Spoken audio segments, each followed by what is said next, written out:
Hello everyone, today I'm putting DCC and sound in this nice SD35. This one is a factory paint. It's really cool. And I'm putting the Excel Systems decoder. You can see the address here. It's Excel Systems DCC.com. They come wrapped like this. I bought a DCC and sound and just a regular no sound decoder. The no sound decoder may do the install pretty quick here. And then this is a decoder for a GP38. It happens to fit the GP35 also. I put one in a B23-7. I'm pretty sure it would go well in the U25B. And there's the instructions with all the CVs that you can change. Then the install instruction for a GP38. So I'm going to go ahead and remove the shell from this guy. I use the box method. So that's pretty easy.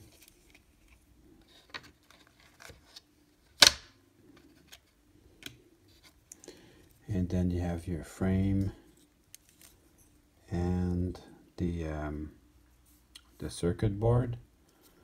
Now I know when I did the other one I had to mill the frame just a little bit. So I'm prepared mentally to do that. I did the other one, it was pretty easy. And this should be the same. There you go, there's a little microphone and the two tabs that connect to your motor. So if you want to reach them, there's the email and then the address. So what I'll do, I'll order 2 of the sound decoders. And then since I'm paying for shipping anyway, I'll add an extra no sound decoder. And that the price went up. I checked yesterday online, it was $15, but still $15 for a DCC decoder, that is not bad at all. I ordered one yesterday. I ordered two SD70 decoders and one no sound decoder for the GP38. So I know I have to mill the frame in this, so I will remove everything from the frame. There are also places where I need to add some kept-on tape. We'll just go over that step by step for you guys. I keep the order in which the trucks come out. Here I'll just indicate with my shell which way is forward. You can see the short end here, that's forward. And then we'll just spread this up very gently.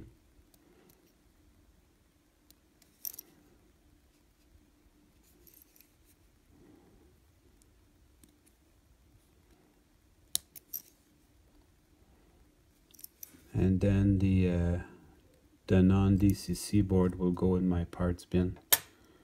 I always keep them. I started with one sound decoder and then I added more and more and more. I've got quite a few now. So this one I'm gonna mill that so I can remove the contact strip. I don't pull too hard on these. I guess it can stay. And then this one I'll remove all the worm gear and the motor and the engine cradle. So go slowly, take your time. I also keep the order of the worm gears.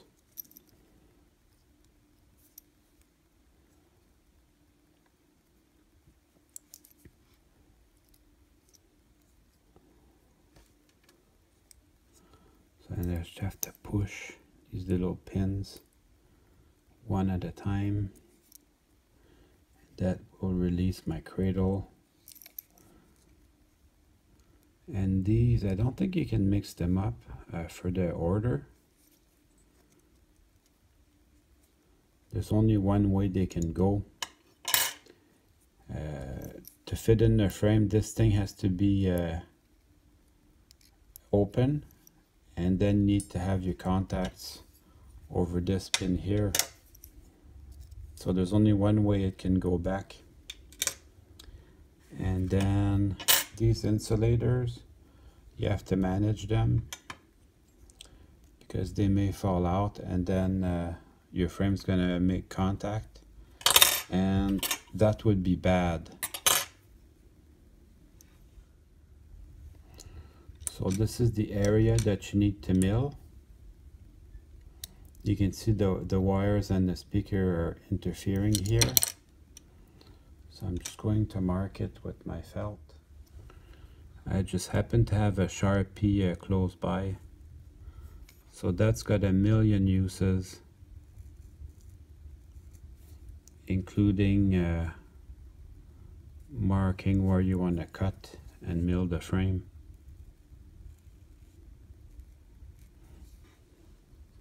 So I'll do the same thing on the other.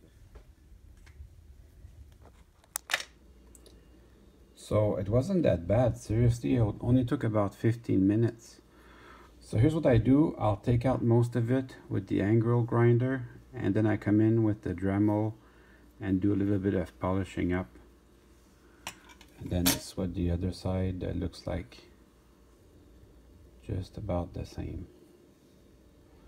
So I'm going to wash these. I want to prevent any of the shrapnel from the grinding to get into the motor or the gears. So I'm just going to blow on it just to remove some of the water. But this is what you should have. Squeaky clean. Now before I put everything back together, I am going to put some Kapton tape on here. See, if you're running DC and this little pin touches the frame, it's no big deal. But with the DCC, you're gonna get in trouble. So that's just a little bit of extra insurance. Now I'm gonna guide my pins close to where they go, but I'm still gonna leave them so that they're movable a little bit. That's going to help me to introduce my worm gears, and then I'm going to set the bearings properly where they go.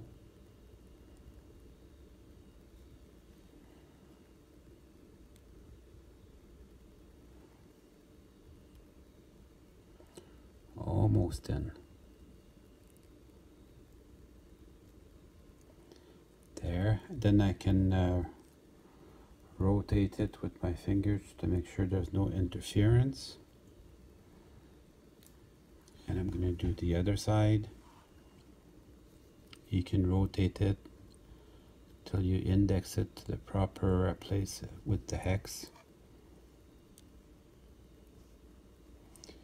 And then once I got my worm gears in place, I can finish setting up these two pins. So I can check it, make sure there's no interference. That feels really good. And then I can come in with my DCC circuit board. Make sure that your two pins are contacting the place for the motor. That's looking real good. I'm taking my time because I want it to be perfect. Everything's at the right spot. Looks great. So I'm going to bring in the second half of the frame. I put some Kapton tape on it too.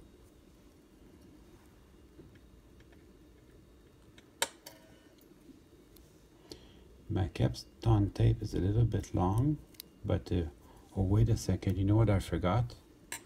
And I don't mind doing that on camera. I forgot my insulators. If I don't have these, I could get into trouble. It could go either way. The locomotive could run, or I could get into trouble. but much happier to be thinking about it now. I'm just gonna guide this pin in. It's starting to look real good. Then I can bring in the two trucks.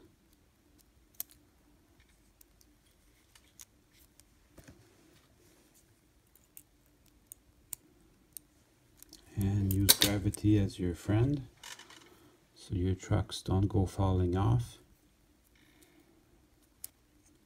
The direction that they go, they have a little bit more brake detail on this side. So you can use the fuel tank to help you keep your contact strips where they go. Now's the time to check your contact strips. Make sure you're 100% happy with where they're at. They should be contacting this little pin. That looks pretty good. So now I can start bringing in the two screws.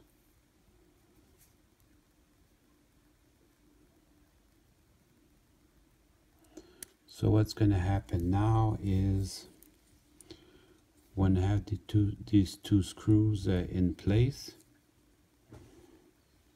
I'm going to go try it on the track. That way I don't have to fight with removing the shell again. So these don't have to be very tight, just hand tight. But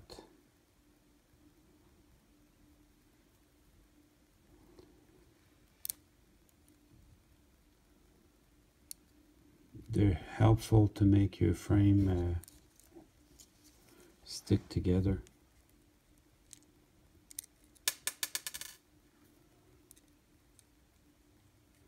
So these come programmed with for a GP38, which I think the GP35 would sound very similar.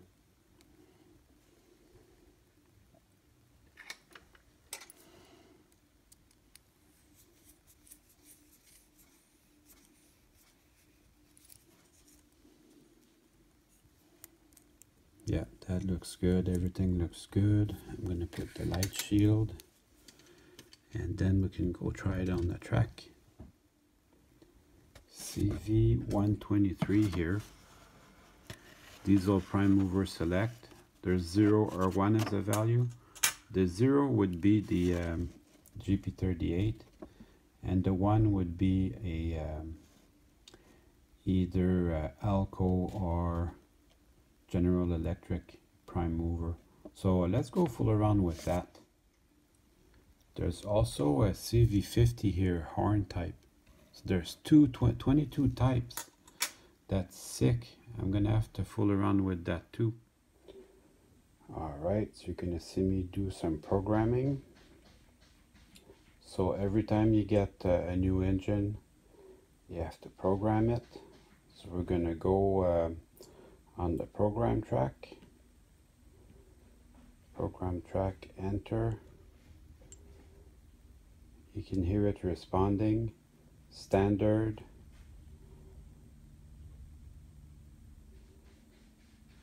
just have to wait. Manufacturer number 143, decoder version 0, alright. Set up a short address, let's do it. 003, enter.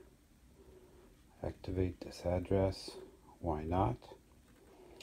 Long address 6031 is the address I want to use. Enter. Activate this address. And then everything else I'm going to skip. So just enter. I could program my CV now, but I'm just going to test out everything first. And then we're good. Escape. Here we go. We're up and running. Okay, so I'm going to shut the headlight because it's blinding. You know, these have a startup procedure. To shut it down, all you gotta do is hit F8 3 times.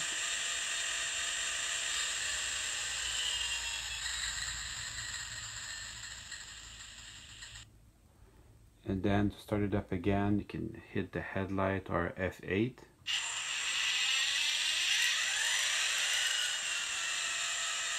Perfect.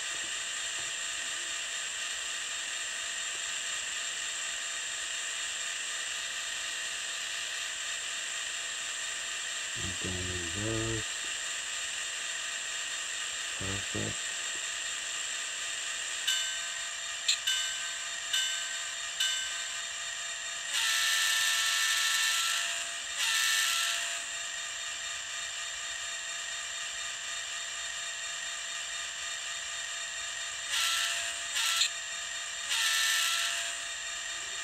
That's pretty cool. Releasing the brakes, and then you can go.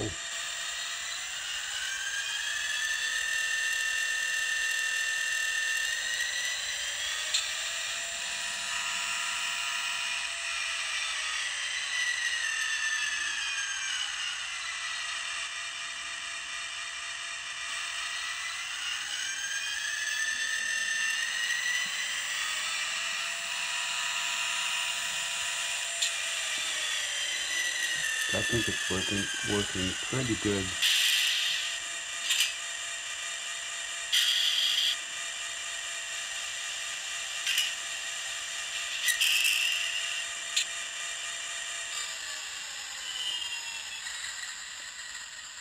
So let's try and program the prime mover here. So to change the prime mover, you can program it on the main. So CG123.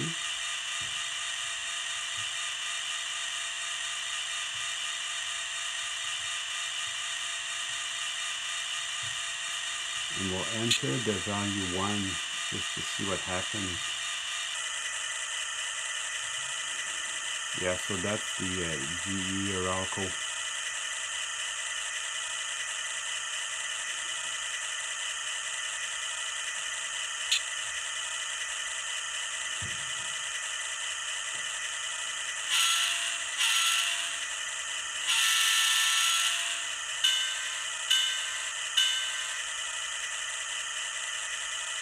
So let's try see if we can find other sounds.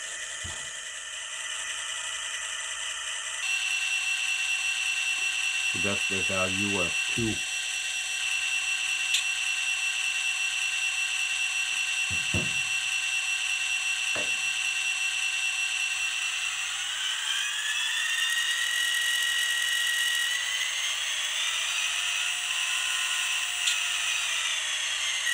That sounds kind of neat.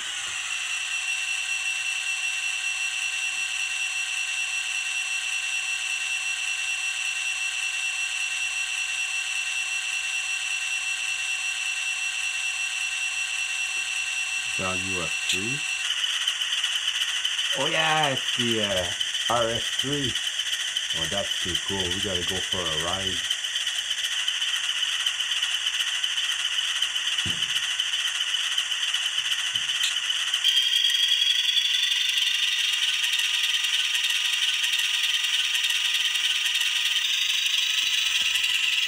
Gotta drive around in the RS3.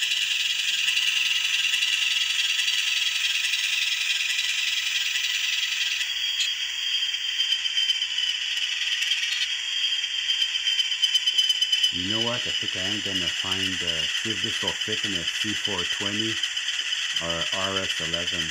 That's gonna be really cool. That sounds awesome.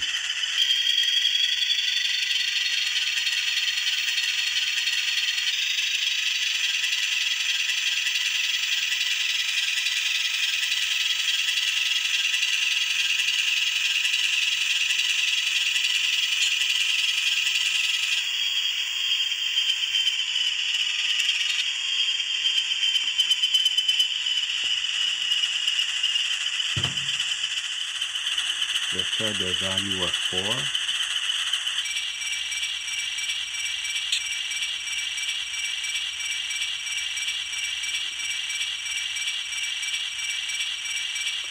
This value of 5.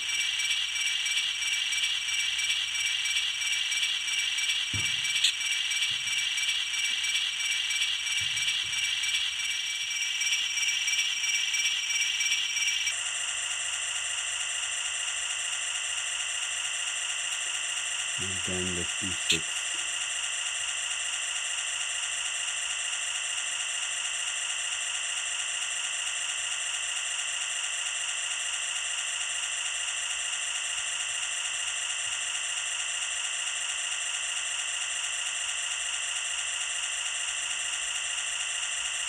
That's it. 5 is the max.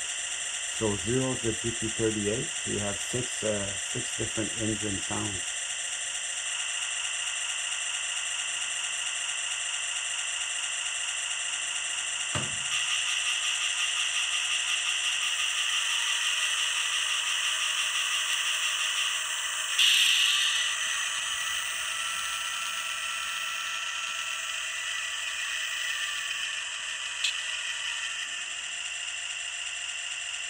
I'm actually having fun with that.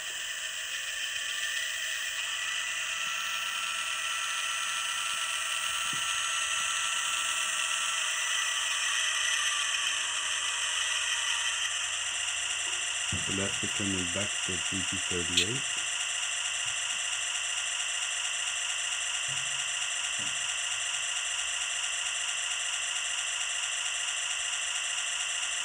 Value of 0.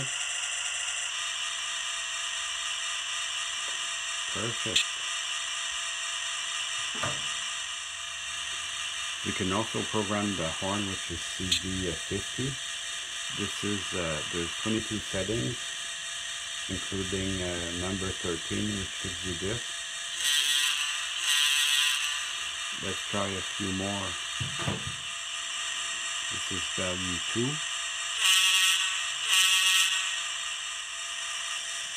So that's number 5.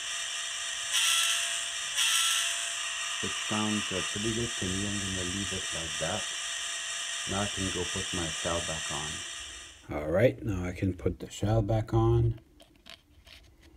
Shouldn't be too hard.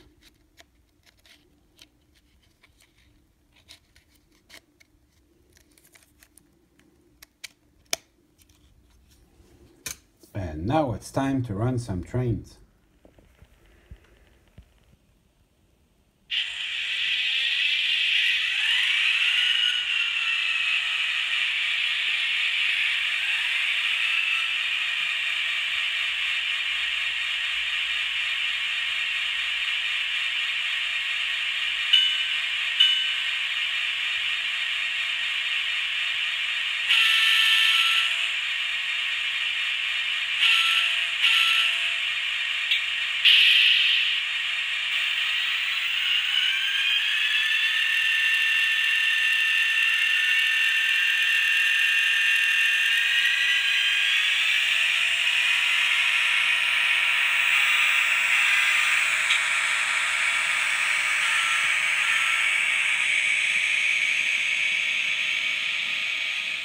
Well, I hope you enjoyed the video.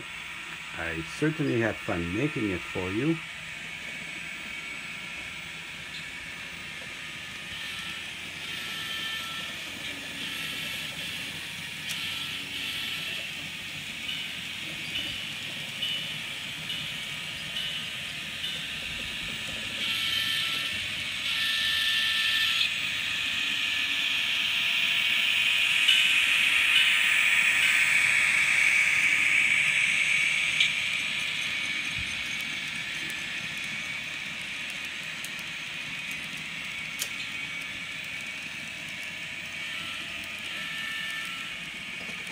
See you soon.